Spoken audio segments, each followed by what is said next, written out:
오늘 말씀의 제목은 상실의 고통을 극복하기 위하여, 상실의 고통을 극복하기 위하여라는 제목으로 말씀을 드리겠습니다. 여러분, 무더운 여름 견딜만 하십니까? 그래도 오늘 우리가 살아 숨 쉴 수 있도록 우리를 지키시고 인도하셨기 때문에 우리가 이 자리에 앉아서 오늘 하나님께 예배를 드리게 된 줄 믿습니다. 지금 이 순간에도 끊임없이 생명이 태어나고 또 죽어가고 있을 겁니다. 어찌 보면 인생은 얻어감과 잃어감의 연속이라고 볼 수가 있죠. 우리가 무언가를 얻고 또한 무언가를 잃어가고 살아가고 있어요. 그 가운데 얻는 것보다 잃는 것이 훨씬 힘이 들고 고통스럽습니다. 이번 여름에도 전 세계 수많은 생명들이 폭염과 지진, 천재지변으로 상실의 고통을 겪었습니다. 그들이 내뿜는 상실의 고통과 절규가 하늘을 찌르는 듯하죠. 특별히 상실의 고통은 우리로 하여금 삶의 의미를 잃게 만들 만큼 고통을 주고 있습니다. 사랑하는 사람의 죽음은 우리로 하여금 너무 큰 슬픔으로 인해서 우리의 모든 눈물샘을 한꺼번에 터지게 하는 가장 슬프고 괴로운 일이 된다는 것입니다. 편안히 살다가 돌아가시는 분 앞에서도 울게 되는데 고생하시다가 돌아가시는 분이나 억울하게 돌아가시는 분 앞에선 가족들은 기가 막힐 수밖에 없죠. 저는 자식을 잃은 부모님들의 고통을 가까이에서 지켜봤습니다. 장례를 치러드리면서 함께 끌어안고 울어봤어요. 애지중지 키운 자식을 잃어버리면 내가 살아야 할 의미를 잃어버리게 됩니다. 그러면 희망이 사라지고 삶의 의욕도 상실하게 되는 것이죠. 별로 하고 싶은 것도 없어지고 해야만 하는 의미도 사라지는 것입니다. 믿음으로 그 고통을 견디기는 하지만은 그 상실의 아픔이 새겨놓은 상처는 쉽게 해결되지 않아요. 근데 우리 그리스도인들은 이 상실의 고통을 우리 주님과 함께 이겨내야 한다. 이겨내야 한다. 아니, 이겨낼 수 있도록 우리 주님이 힘을 주신다는 거예요. 오늘 말씀을 통해서 상실의 고통을 극복하기 위해 우리에게 필요한 것이 무엇인지를 살펴보도록 하겠습니다. 은혜가 되시고 힘을 내시기를 간절히 축원합니다. 오늘 우리가 읽은 성경 말씀에 한 여인이 등장을 합니다. 관을 따라서 길게 이어진 장례 행렬 속에 오열하고 있는 한 여인의 모습, 바로 나인성이라는 곳에 살고 있는 한 과부의 모습입니다. 이 나인이라는 말의 의미는 즐거움이라는 뜻을 갖고 있어요. 즐겁다. 이 성에 기쁨과 즐거움이 가득하기를 바라는 마음으로 아마 사람들이 성의 이름을 그렇게 지었을 거예요. 그런데 이 나인성의 즐거움과 기쁨이 다 사라져버렸다 이거예요. 그것은 상실의 고통으로 애통해하는 한 과부 여인 때문이었습니다. 이 여인도 처음부터 과부는 아니었을 거예요. 그녀도 사랑하는 사람을 만나서 결혼을 하게 됐고 아이도 낳았을 겁니다. 아이가 재롱을 부리면서 건강하게 자라는 모습을 보면서 부부는 행복했을 것입니다. 그러나 그것도 잠시뿐이었죠. 어느 날 느닷없이 남편이 세상을 떠나고 말았다. 행복하게 살아가던 이 여인은 하루아침에 과부가 되는 것입니다. 요즘에야 여인들이 일도 하고 능력도 있고 또 뭐 보험 같은 것도 들어놔서 살아갈 대비가 되어 있기도 하지만 예전에 이 시대의 남편을 잃는다는 것은 세상에서 가장 힘들고 멸시받는 자리로 가족들 모두가 다 던져지는 것을 의미하는 것이죠. 그리로 떨어지는 거예요. 보호해줄 사람이 아무도 없어. 그런 세상에 덩그러니 어린 아들과 단둘이 남게 된 이 불쌍한 과부의 모습을 한번 생각해 보십시오. 그러나 그녀에게도 한 가닥 희망이 있었다. 비록 어리지만 무럭무럭 자라나고 있는 아들이었어요. 아들. 여인은 자신의 모든 것을 바쳐서 이 아들을 키웁니다. 예수님께서 과부의 죽은 아들을 향해서 청년아 일어나라 한 것으로 봐서 이 아이가 청년이 될 때까지 잘 키운 것으로 보여요. 여인은 아이를 해보면서 행복했습니다. 비록 고생스럽지만 이제 네가 이 가정을 이끌 거야. 네가 희망이야. 그러면서 든든했을 것입니다. 근데 여러분 어떻게 됐습니까? 그 아들마저도 세상을 떠나고 말았다. 남편을 잃고 자기의 인생의 의미가 되어주었던 아들까지도 잃고 만 것입니다. 이쯤 되면 제정신이 아니겠죠. 그는 더 이상 울 수도 없을 만큼 울고 또 울었을 겁니다. 이 여인의 가련한 처지가 얼마나 딱했던지 동네 사람들이 다 나왔어요. 동네 사람들이 다 나와서 위로를 해주었다 이겁니다. 그래서 오늘 말씀 12절을 보시면 성문에 가까이 이르실 때 사람들이 한 죽은 자를 메고 나오니 이는 한 어머니의 독자요 그의 어머니는 과부라. 그 성의 많은 사람도 그와 함께 나오거늘 이렇게 말씀하고 있어요. 이 나인성의 많은 사람들이 함께 나와서 이 슬픔의 장례 행렬에 참여하고 있다는 것이죠. 이스라엘의 장례 풍속은 여러분 이렇게 진행이 됩니다. 먼저 시체를요 마루에 똑바르게 눕혀놓고 머리를 잘 빗겨줍니다. 그 시체를 깨끗하게 수습을 한 다음에 그런 다음 가장 좋은 새 옷을 입히는 거예요. 그리고 갈대로 만든 관에다가 시체를 반드시 누입니다. 그리고 그 두 손을 꼭 모아놓는 이게 여러분 입관이에요. 입관. 꼭 이렇게 모아놓는 거예요. 그게 입관이 끝난 겁니다. 그리고 난 다음에 장례식을 우리나라처럼 2일장이나 3일장을 치르는 게 아니라 당일에 끝을 냅니다.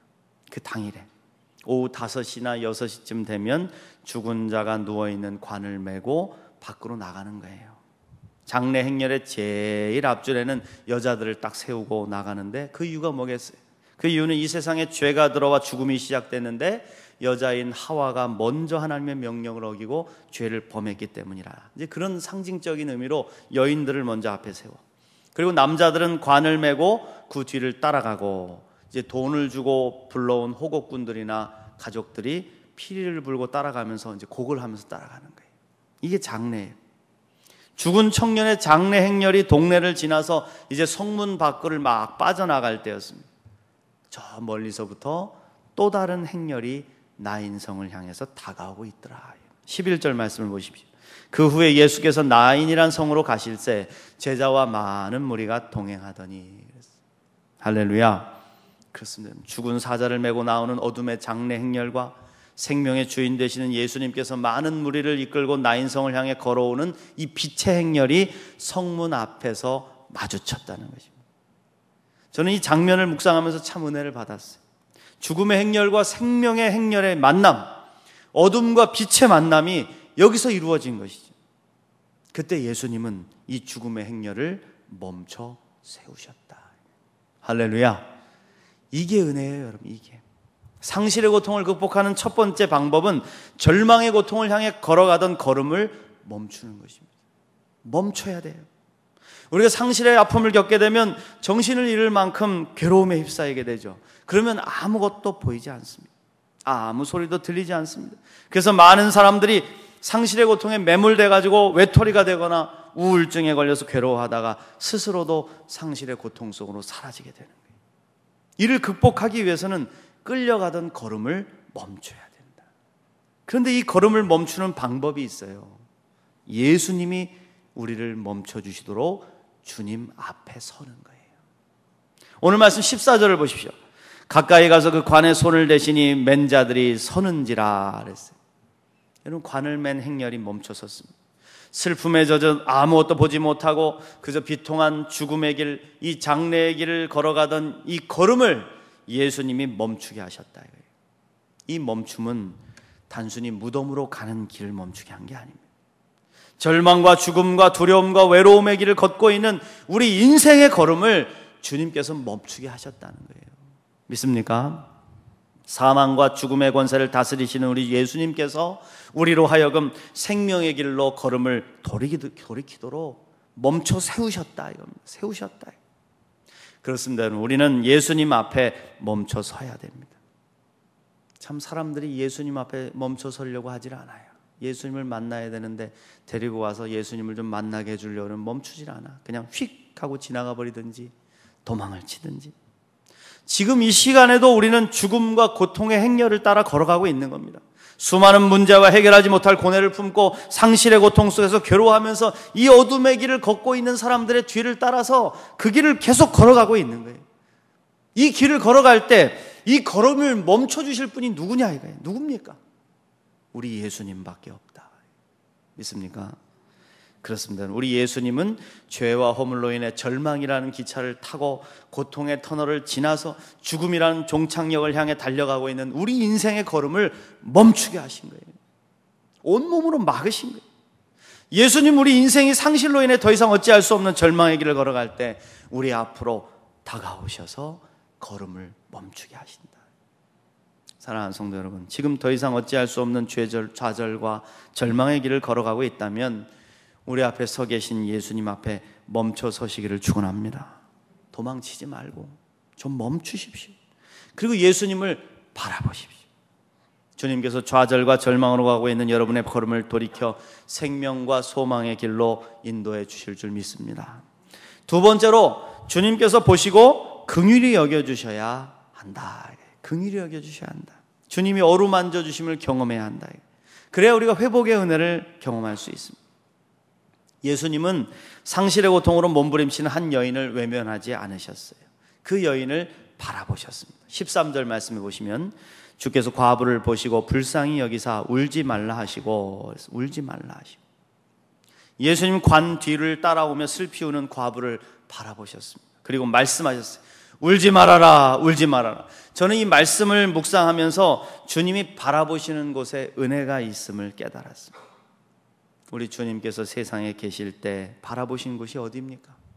세상에서 슬픔을 당한 사람들, 고통당한 사람들, 아픈 사람들, 낮은 사람들, 학대받는 사람들, 외로운 사람들, 실패한 사람들, 버림받은 사람들, 병든 사람들이었다.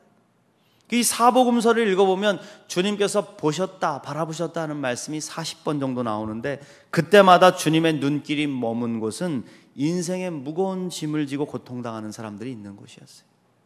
예수님은 그곳을 바라보셨어요. 사랑하는 성도 여러분, 지금 여러분의 삶의 자리가 혹시 힘들고 외로운 자리에 서 있지는 않습니까? 상실의 고통으로 몸부림치는 자리에 있지는 않습니까? 주님께서 바라보시고 위로해 주시는 은혜의 자리에 서 있음을 여러분 믿으시길 축원합니다. 주님은 과부를 바라보셨고 불쌍히 여기셨습니다. 우리 예수님은 상실의 고통을 안고 몸부림치는 사람들을 불쌍히 여기십니다. 그리고 바라보십니다. 이런 말씀이 있어요. 우리 예수님의 마음은 사랑의 만조와 같대요. 바다가 만조를 이루면은 온 해변이 바닷물로 가득 덮이는 것처럼 우리를 향해서 만조를 이루신 이 예수님의 사랑은 고통당하는 사람들을 가장 먼저 덮는다. 가장 먼저 덮는다. 그런 말씀이 있어요. 그렇습니다. 예수님은 슬픔에 잠긴 과부를 바라보셨고 주님의 사랑으로 그를 덮어주셨습니다. 그리고 위로해 주셨습니다. 울지 말아라. 울지 말아라. 울지 마. 울지 마. 내가 있잖아. 울지 마. 예수님 우리의 눈물을 긍휼히 여기세요. 그래서 주님의 은혜를 경험하기 위해서 우리는 예수님 앞에서 울어야 되는 거예요. 예수님 앞에서 울어야 돼요. 사람이 아니라 세상이 아니라 예수님 앞에서 울어야 된다. 예수님께서 나인성 과부의 눈물을 보셨다면 우리의 눈물도 보고 계신다는 것을 여러분 믿으시기를 축원합니다. 눈물은 그 자체로 완벽한 언어예요. 더 말이 필요 없어요. 그렇습니다. 아기들은 그냥 우는 것으로 다 자기의 마음을 표현할 수 있어요. 울면 끝나. 운다는 건 설명이 필요 없어요. 눈물 그 자체로 완벽한 표현이 된다. 눈물을 부끄러워 할 필요도 없고 수치스러워 할 필요도 없어요. 울고 싶을 땐 울어야 된다. 요즘에는 그런 모습 보기는 좀 힘든 것 같아요. 그런데 예전에 교회에는요 참 눈물이 많았어요. 우리 신앙의 선배들은 예배당에 모이기만 하면 울었어요. 저도 학생 시절에 깜깜하게 불 꺼진 예배당에서 참 많이 울었던 기억이 납니다. 야간 자율학습을 마치고 자전거를 타고 미친 듯이 달려간 곳은 불 꺼진 예배당이었어요. 외로워서 울었고 엄마가 보고 싶어서 울었고 내 죄가 아파서 울었습니다. 그런데 울고 있는 내 모습을 바라보고 주위를 이렇게 둘러보면요 저보다 더 많이 우는 분들이 계셨어요. 예배도 울면서 드렸어요. 한풀로 우는 것 같았어요. 기도하면 울고 사람들이 가고 나도 통곡하면서 우는 성도들이 참 많았습니다. 예배 시간에 목사님 말씀에 은혜 받고 누가 훌쩍거리고 우는 소리가 들리면은 옆으로 그게 번져서 전체 성도들이 눈물바다가 되는 일도 많았어요. 그럼 비단 감동받아서만 울었겠습니까? 인생의 짐이 무거워서 너무 괴로워서 남편에게 맞은 자식아 아파서 슬픔과 한이 많아서 그거 풀어달라고 주님께 목 놓아 울었어요. 예수님 이름 부르면서 울고 찬송하면서 울고 기도하면서 울고 서로 붙들고 울고 위로하면서 울고 그렇게 위로받고 주님의 손길을 체험하면서 오늘 여기까지 살아오지 않으셨습니까? 주님은 우리의 눈물을 귀하게 여기신다. 지금 우리 성도님들 가운데도 남모르게 슬픔과 고통으로 울고 있는 분들이 계실 거예요. 그러나 여러분 기억하십시오. 여러분이 울고 있는 그 순간에 주님이 여러분을 바라보고 계신다. 주님은 다 아세요. 그 다윗도 시편 56편 8절 말씀에서 나의 눈물을 주의 병에 담으소서 이렇게 고백한 겁니다. 주님은 우리의 눈물을 보시고 그 눈물을 기억하세요. 그냥 기억하는 게 아니라 반드시 그 눈물을 찬송으로 바꾸어 주실 날을 계획하고 계신다 이거예요. 믿습니까? 우리가 자녀들을 키우는데 우리 아이들이 때론 눈물을 흘릴 때가 있어요. 능력이 없는 아버지 엄마를 만나서 뭔가 하고 싶은 게 있어도 하지 못하고 그래서 슬피 울 때가 있어요. 저도 어린 시절에 육성회비를 내지 못해가지고 학교 가기 싫어가지고 울면서 학교를 많이 갔던 적이 있어요. 나 가기 싫다고, 가문 선생님한테 혼난다고.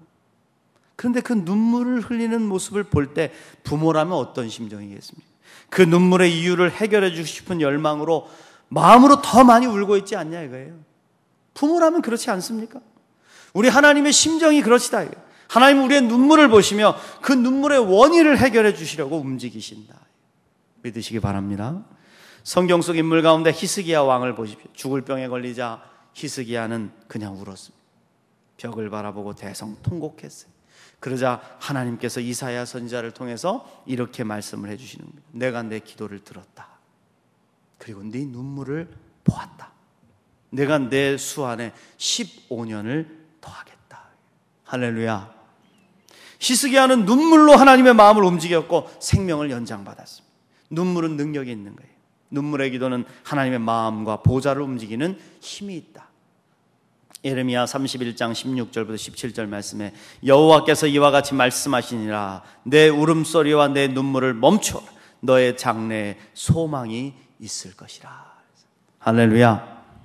여러분 오늘 이 시간에 이 은혜를 받으시기를 축원합니다. 예수님께서 여러분을 바라보아 주시고 위로해 주시면 소망이 생긴다는 거예요. 소망이 생긴다. 오늘 저와 여러분의 인생을 바라보아 주시고 위로해 주시는 예수님의 은혜가 저와 여러분에게 충만하게 임하시기를 간절히 축원합니다. 마지막으로 주님의 말씀을 들을 때 상실의 고통이 사라질 수가 있다. 이런 말씀의 능력으로 우리는 고통을 이겨낼 수 있는 거예요. 14절 말씀을 보십시오.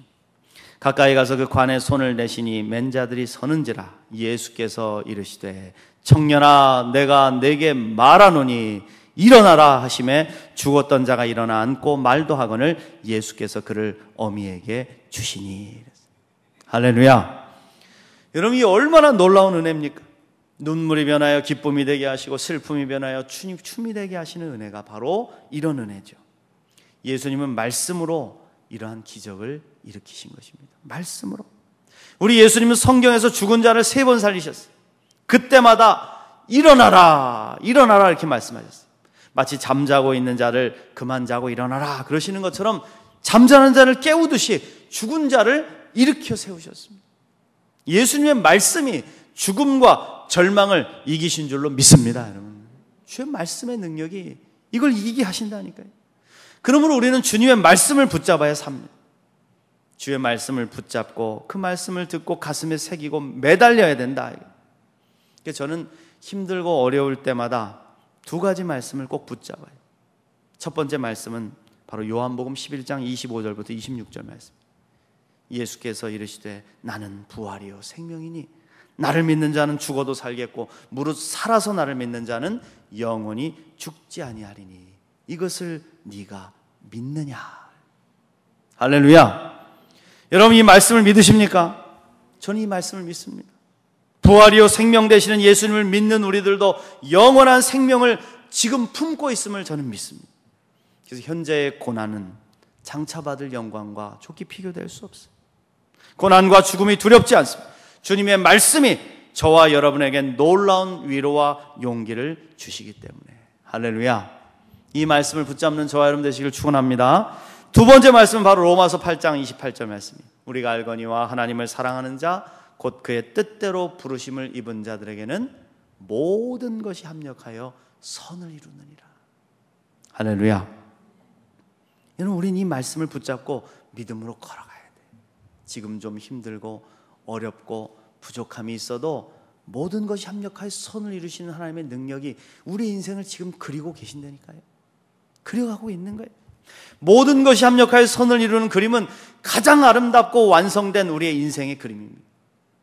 다 끝내놓고 화렴정점을 딱 찍듯이 완전히 완성하시는 그 주님의 그림이 끝날 때까지는 계속 그려가고 있는 거예요. 이 그림은 지금 그려져 가고 있기 때문에 당장은 확실히 보이지 않아요. 그러나 우리의 인생의 큰 그림을 그리고 계신 하나님께서는 다 알고 계신다. 지금 우리가 당하고 있는 고난의 풍경이 인생의 전부가 아니라는 걸 알고. 여러분, 명화를 보십시오. 보면 어두운 부분이 있어요. 어두운 부분이 있어요. 특별히 저는 돌아온 탕자, 렘브란트의 그림인 그 돌아온 탕자의 그림 한번 보시면 알겠는데, 그 그림에 보면 여러분이 아버지가 아들을 안고 있는 그 빛으로 환한 그 장면이 그 중심에 있지만 그 주변에 어둠이 있어요. 어둠이. 어두운 얼굴로 하고 있는 형도 있고 그 어두운 모습이 옆에 컴컴하게 보이는데, 그 어둠으로 인해서 그 가운데 있는 아버지와 아들의 모습이 밝게 빛나는 거예요. 눈에 확 들어오는 것이죠. 여러분, 그렇습니다. 우리 어두운 부분이 다른 사람들보다 더 클 수도 있어요. 그러나 우리는 그럴수록 더 하나님께 신뢰하고 주님을 의지하고 나아가야 됩니다. 우리를 향한 아름답고 선한 계획을 가지고 계신 하나님의 섭리를 진심으로 신뢰하며 나아갈 때 주님은 우리의 인생의 그림을 아름답게 그리셔서 마침내 완성하실 줄로 믿습니다. 여러분, 사랑하는 성도 여러분, 모든 것이 합력하여 선을 이루실 그날 우리는 웃을 겁니다. 그때 바라본 우리의 인생의 그림은 정말 아름답고 감동적일 겁니다. 오히려 인생의 그림 가운데 섞여 있는 어둠의 배경들, 상실의 아픔들을 바라보면서 우리가 살아온 인생을 더 사랑하게 될 겁니다. 그러므로 믿음으로 고백하십시오. 하나님은 절대로 나의 눈물이 눈물로 끝나게 하지 않으심을 믿습니다. 인생이 비록 초라하고 보잘것없고 상실의 고통 속에 발버둥 치고 있다 할지라도 예수님의 이름을 부르며 주의 말씀을 붙잡고 인생의 바다를 헤엄쳐 나가는 우리에게 합력하여 선을 이루시는 주님의 은혜를 베푸실 줄 믿습니다. 이 고백을 들으시라. 가슴을 치며 아파하는 성도님들, 상실의 고통으로 괴로워하는 성도님들, 오늘 말씀을 기억하시기 바랍니다. 우리의 눈물을 기억하시고 그 눈물을 변화시키셔서 찬송과 기쁨의 열매를 맺으시는 하나님을 만나시는 저와 여러분이 되시기를 간절히 축원합니다.